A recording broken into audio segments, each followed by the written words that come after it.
knows why artists make what they make. Sometimes it seems an idea springs full-blown in my head, but as I develop it into a project, I realize that these ideas are more a kind of energy that is passing through me, manifesting themselves in different forms at different times.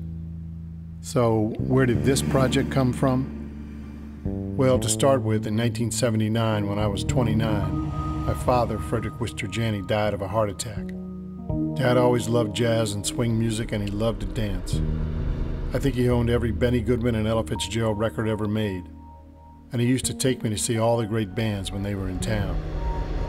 A certain smile came over his face when at age 13, I asked if I could get a drum set. But I actually began developing this Heartbeat performance project in 1981. The idea, I was a research fellow at MIT. I knew that I had access to very sophisticated technology. I wasn't, trained as a percussionist and a drummer. I'd already thought about, the heartbeat as the drum. So I knew I wanted to make a piece using the human heartbeat. And I actually had looked at some EKG machines that amplify the electrical impulses from the brain to the heart and surrounding muscles, which, they make for a pretty interesting drum track.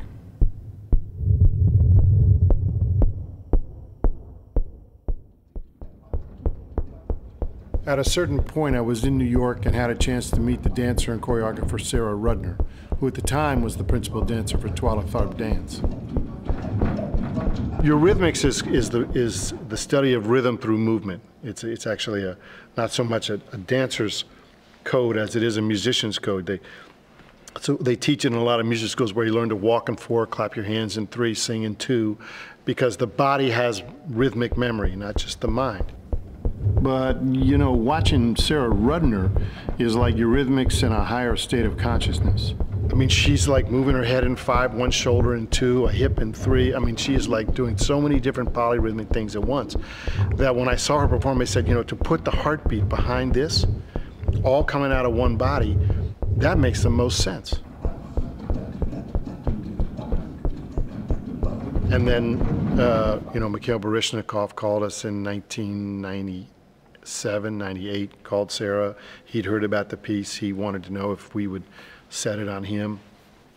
So I don't think I'm going to turn that down. I mean, I wasn't doing the piece at that time. And I said, yeah, how about tomorrow? How about I could be in New York tomorrow at 2 o'clock at Lincoln Center, and we could look, at least, let him look at it.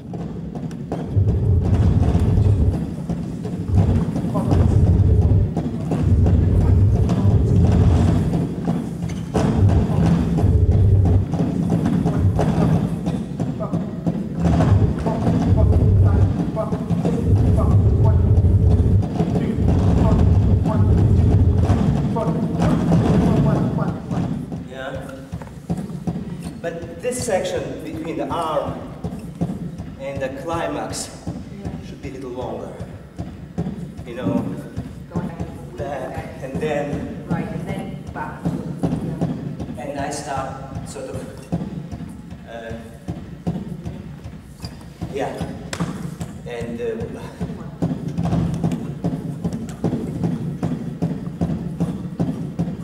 but using this isolation material and this, Right, so different forms of this. Yeah. We have all this, Yeah. I don't know if you want to, do. There was a month there where I would go to New York 2 or 3 days a week. And I had one of the world's greatest male dancers and one of the best dancer choreographers in a studio with me 4 or 5 hours a day. I mean, that was just a slice of artistic heaven. And so Misha toured that for 2 years with his White Oak Dance Company. And then I didn't think about it anymore because honestly, I didn't think there was anything else I could really do with it. Let's look at this half-step thing. You gotta go a little slower, Dave. Okay. Please don't walk away. Please don't say that it's done. Last spring, the American Heart Association asked if I would create a piece, and I said, well, I don't really want to create a piece like I did create. I mean, I could being a jazz musician, I don't want to make the old thing. I don't want to do a golden oldie. And I remember, you know, the whole piece originally was about music and dance. So why not, let's make the music piece, let's develop that. You know, let's just get down to the human voice because the heartbeat is so elemental. So let's just get the human voice.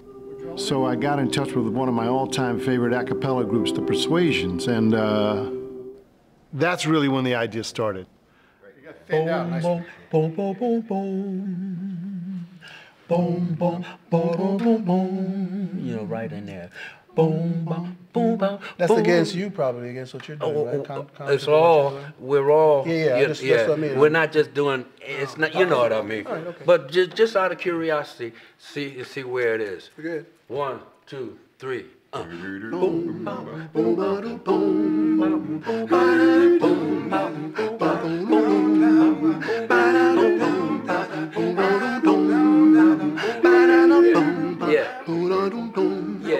Yeah.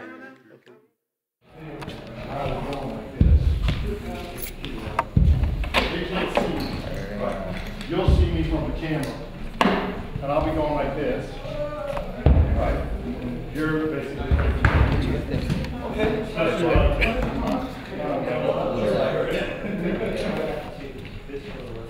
And I remember saying to Sarah, I said, Sarah, I need a redhead.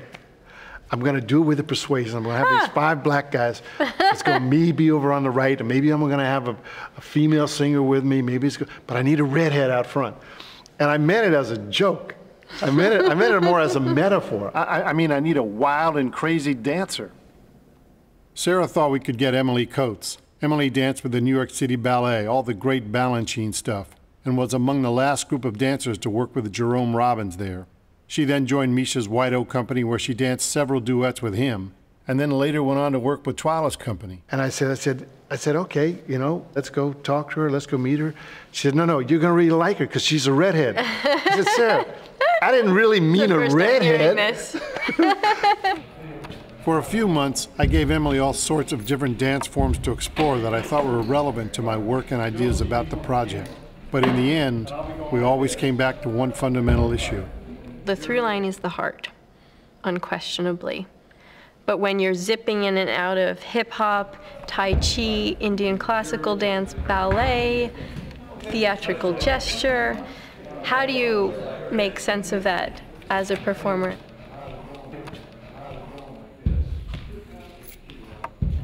Sarah has been continuously involved in the process as a choreographic consultant, and it's Sarah's coaching that really helped boost me to the next level as a performer.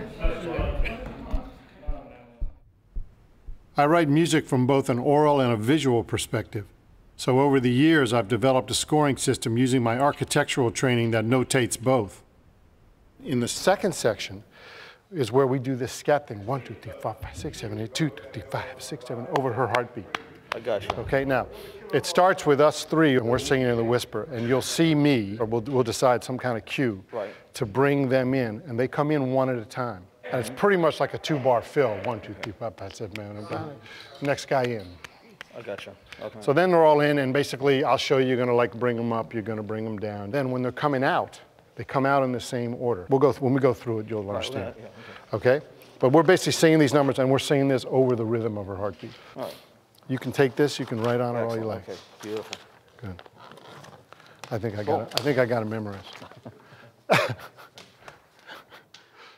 There was a lot of trepidation on my side about, so how's this going to really work?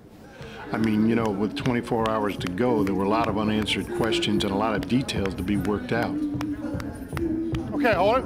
Go ahead. We know this is a hard part. If you feel like you're not on the beat, just drop out. And come back in. Just drop out till you hear it and come on back in. It's hard, huh? Yeah, it's hard. Let's try it again. Now just keep it quiet so you can hear this. Can I have us a little louder? I'm changing. See here. But don't increase the tempo. No, I'm saying with this.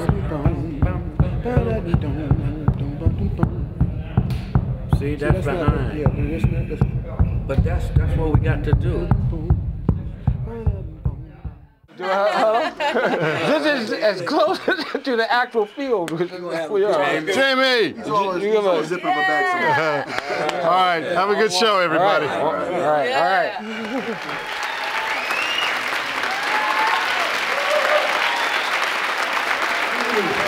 Ladies and gentlemen, joining the Persuasions on stage now are composer Christopher Janney with dancer Emily Coates and singer Stan Strickland and Jessica Liederbach.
An interesting component to me of the sound score is the section using medical text about the human heart.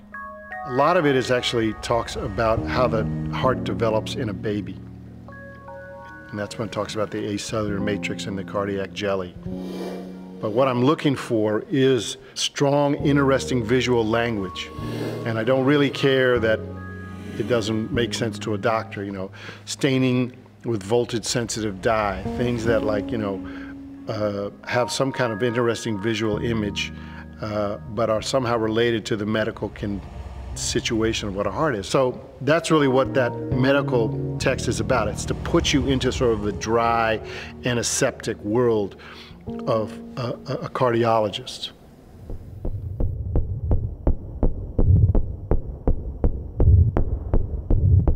Defibrillation and cardiac transmembrane potentials, 37th Medical Conference on Cardiology.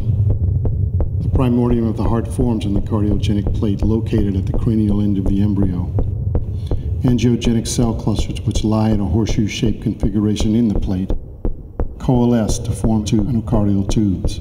A layer of acellular matrix, the cardiac jelly, separates the myocardium and the endothelial tube. As the heart tube bulges into the cavity, it becomes invested in a layer of myocardium. The upper limit of vulnerability is the stimulus strength, above which a stimulus can no longer induce ventricular fibrillation within the heart, even when it falls on the vulnerable period. To quantify the changes in cardiac transmembrane potential, we observed the ventricular epicardium stained with voltage-sensitive dye. Studies examining the activation sequence, the rhythm, and refractory periods were determined using computerized mapping and microelectrode recordings, respectively.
My work, being mixing architecture and music, sometimes trying to make architecture more like music, more spontaneous, more alive, trying to create a unique sense of place by adding layers of transparent color and sound.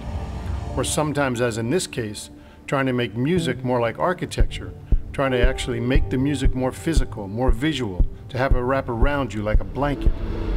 So when Emily and I talk about her dancing inside her heartbeat, that's, to me, the immersion quality. That's the architecture part. That's being inside the building. Only the building in this case is built of sound and music. Some of my earliest memories of this musical immersion concept were singing along to Dad's jazz albums alone in the den with my eyes shut. I remember scatting over and over to Gene Krupa's drum solo on Sing, Sing, Sing before I ever knew who he was or what the tune was titled. I felt like I was talking to someone in a strange drum language.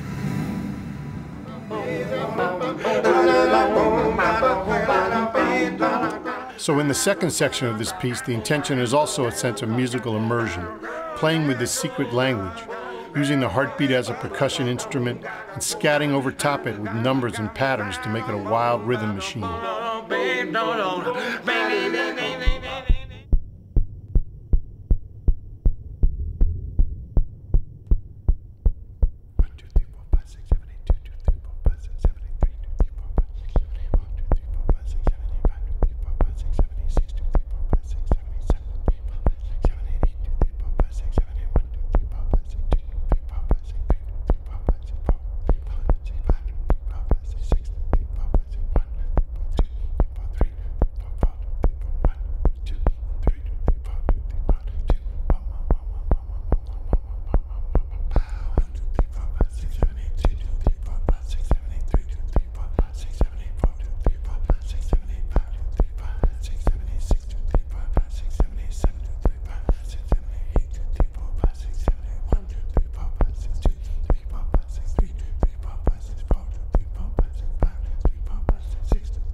I've been singing since I was 12 years old. I saw Otis Redding and the Temptations and James Brown when I was like 14, 15 in DC. You know, I mean, I played a lot of that music, but I usually played it as the drummer. I usually wasn't singing. But I could sing that stuff, and I love singing that stuff. And I love creating that kind of stuff too. From this part, 3, So after I'd started working with the Persuasions, I decided to write a song specifically for them about the piece. Thinking about my father and his life, his loves, his death, I just let all the ideas sort of float around together in a space in my head. Then the more I hummed through the tune, different parts of the lyrics seemed to appear before me.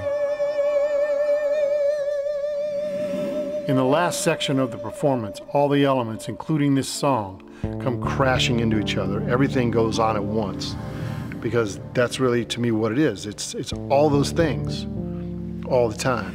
And people say, like, it's just really dense. I said, yeah, that's what it is. It's both this incredibly sophisticated machine and it's this incredibly emotional place. So that's the sort of the tension and the fight is really what that's about.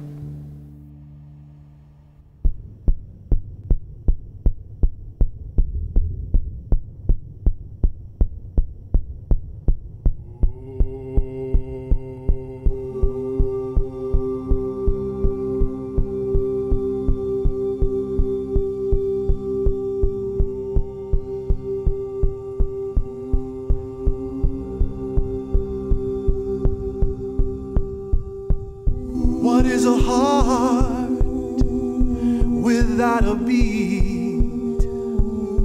What is a heart without heat? What is a heart if it's not true? What is a heart if you can't say I love you? The doctor says a machine so precise,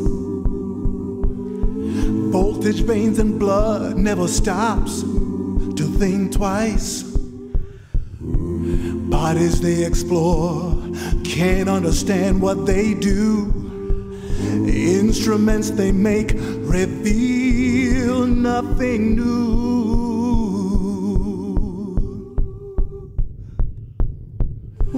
What is a soul I pray to keep? What is a soul? How far, how deep? What is a soul? Can't see, can't touch. What is a soul? But I feel so much.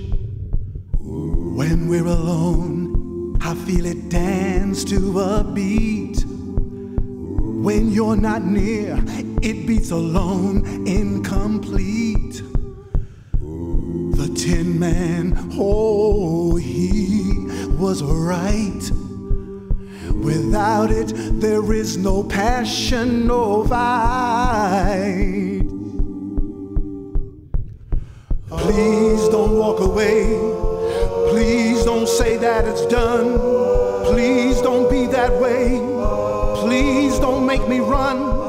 Please come back to me. Please, I'm on my begging knees. I'm on my knees.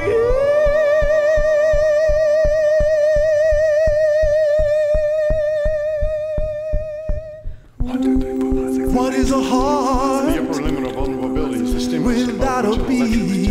can no longer induce ventricular fibrillation. What is a heart? Because ULB correlated well with the defibrillation threshold. Studying the mechanism what is a heart if it's not true? Heart and defibrillation. With attitude what is a heart activity could if you can't say I love you? Conduction. This wave front circulated around the S2 site, then re-entered through this site as these cells recovered their excitability. We conclude that successful defibrillation occurs because the rate response is further prolonged than stimulated heart rate.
Having worked on this project for over 25 years, I've come to recognize that when the creative muse appears, for whatever reason, at whatever time, the best thing I can do is literally stand back and just observe whatever is coming out.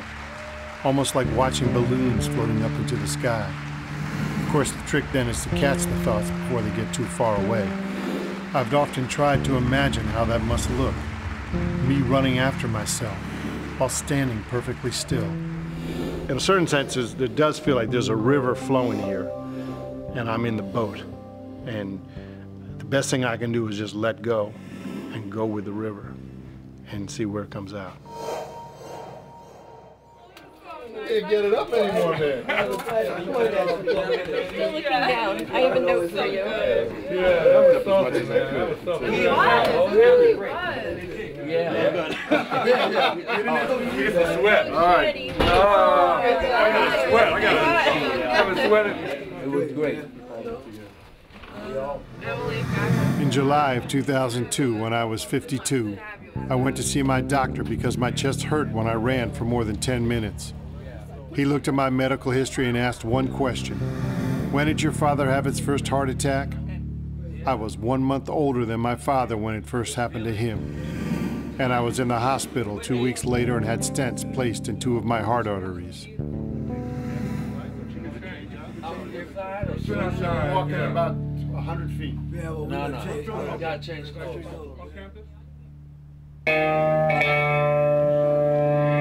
It was a good night, and you know why? I now have 2 children of my own, Freddie and Lily.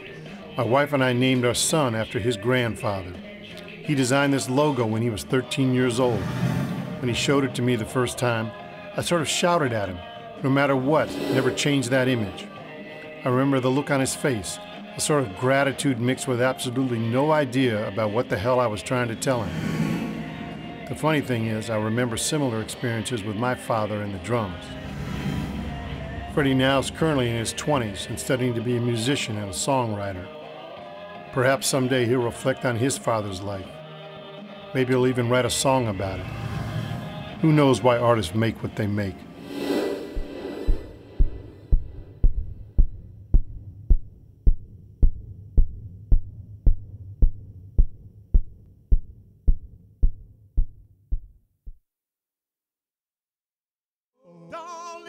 Stand by me, oh, stand by me, please stand. Lonely teardrops, stand by me. My pillows never dry. If I could lonely teardrops, another chance, please, another just say you will, say you will. Hey, just give me I want another chance. Be afraid. Our romance. Come on and tell me you'll return to my home every day that I'm away. My darling does nothing but